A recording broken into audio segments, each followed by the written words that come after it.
places in the Bay Area to make this Valentine's Day memorable. Love is in the air at Celebration Aviation. Everything seems like it's beautiful from up there. So why not spend this Valentine's Day up, and away? And bring new meaning to the term lovebirds if you surprise your significant other with a ride that would hail as the most unforgettable date. Celebration Aviation owner David Justice has been taking couples through calm winds and sunny skies for decades. Valentine's Day is one of the most popular times for a romantic ride.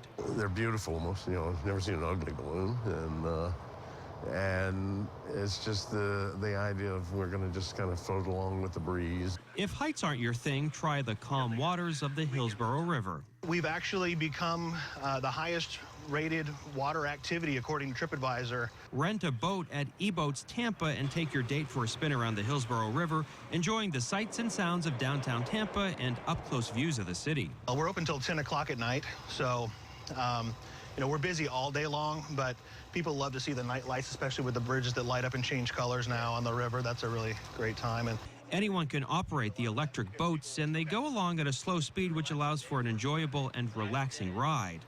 And for sports fanatics, Tampa Bay Lightning tickets are still available this Sunday when they play the St. Louis Blues. Or head to Ybor City this Friday for Dog Valentine's Day Food Tour. Walk with your significant other and your dog through Ybor and enjoy some food cooked by junior chefs. They'll feed your pet, too. I'm Ryan Hughes, News Channel 8.